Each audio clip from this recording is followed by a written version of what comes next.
காஷ்மீர் தலைநகர் ஸ்ரீநகரில் இருந்து சுமார் 90 கிலோமீட்டர் தொலைவில் அமைந்துள்ளது பஹல்காம். காஷ்மீரில் தேன்நிலவு விடுமுறையை ரிலாக்ஸாக கழிக்க விரும்புவோரின் முதல் தேர்வாக பஹல்காம் உள்ளது. ஸ்ரீநகரில் இருந்து பஹல்காம் செல்லும் வழியில் வரிசையாக ஆப்பிள் தோட்டங்களை பார்க்க முடியும்.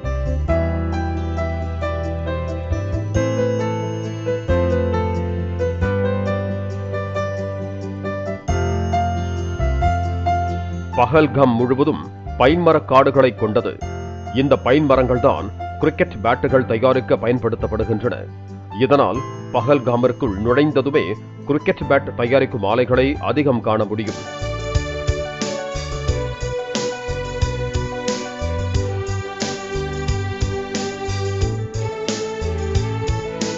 பஹல்காம் நகருக்குள் நுழைந்ததும் வரிசையாக குதிரைகள்தான் நம்மை வரவேற்கும்.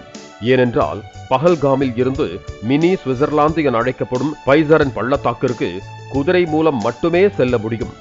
வாகனங்களை நிறுத்தும் இடத்தில் இருந்து சுமார் 5 கிலோமீட்டர் வரை மலையேறி சென்றால்தான் பைசரன் பள்ளத்தாக்கை அடைய முடியும். செங்குத்தாகவும் ஒழுங்கற்ற சாலையுடனும் சேரும் சகதிகமாக பாதை இருக்கும் என்பதால் குதிரைகள் மூலம் மட்டுமே அங்கு செல்ல முடியும்.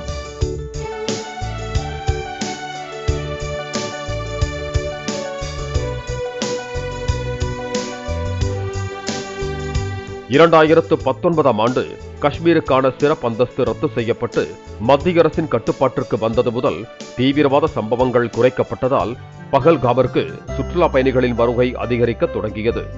துவக்கத்தில் மலையேறும் பகுதியிலும் பைசரன் பள்ளத்தாக்கிலும் ராணுவம் பாதுகாப்பு நடவடிக்கையில் ஈடுபட்டு வந்தது. ஆனால் காஷ்மீரில் அமைதி முழுவதுமாக திரும்பிய பிறகு பைசரன் பள்ளத்தாக்கில் மட்டும் ராணுவம் பாதுகாப்பு நடவடிக்கையில் ஈடுபடவில்லை என கூறப்படுகிறது.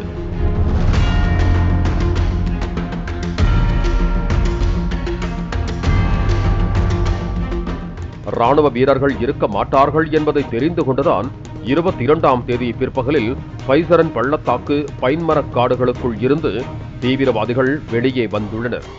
அவர்களை தடுக்க அங்கு யாரும் இல்லாத சூழலில் சுற்றுலா பயணிகளை வரிசையாக நிற்க வைத்து ஆண்கள் பெண்கள் என பிரித்து அவர்களின் மதத்தை தெரிந்து கொண்டு இஸ்லாமியர்கள் அல்லாதோரை நெற்றியில் சுட்டு தீவிரவாதிகள் கொலை செய்திருக்கிறார்கள்.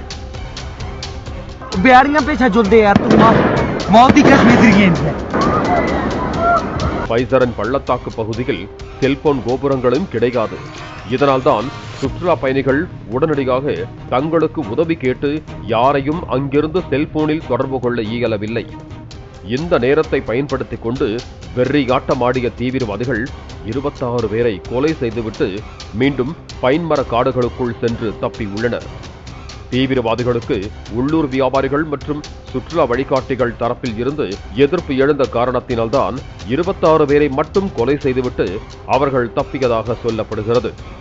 உள்ளூர் மக்கள் எதிர்ப்பு இல்லை என்றால் 100கணக்கானோர் கொலை செய்யப்பட்டிருப்பார்கள் என்றும் கூறப்படுகிறது. 2019ஆம் ஆண்டுக்கு பிறகுதான் காஷ்மீரில் சாலைகள், பாலங்கள், ரயில்கள் என அடிப்படை கட்டமைப்புகள் மேம்படுத்தப்பட்டு அம்மாநில மக்களின் வாழ்வாதாரம் உயரத் தொடங்கியது. இதற்கு முக்கிய காரணம் காஷ்மீரில் கடந்த 6 ஆண்டுகளாக அதிகரித்து வந்த சுற்றுலா வருமானம்தான். இதன் மூலம் தீவிரவாதிகளுக்கு காஷ்மீர் மக்களின் ஆதரவு குறைய ஆரம்பித்தது. எனவேதான் காஷ்மீரின் சுற்றுலா வருவாயை முற்றிலுமாக தடுக்கும் நோக்கில் ஈவு இரக்கம் இல்லாமல் பஹல்காமில் சுற்றுலா பயணிகளை தீவிரவாதிகள் சுட்டுக் கொலை செய்திருக்கிறார்கள். தாக்குதல் நடந்த மறுநாளே பஹல்காம் மட்டுமல்லாமல் சோனாமார்க், குல்மார்க், ஸ்ரீநகரில் இருந்த சுற்றுலா பயணிகள் ஒட்டுமொத்தமாக ஊர் திரும்ப தொடங்கிவிட்டனர்.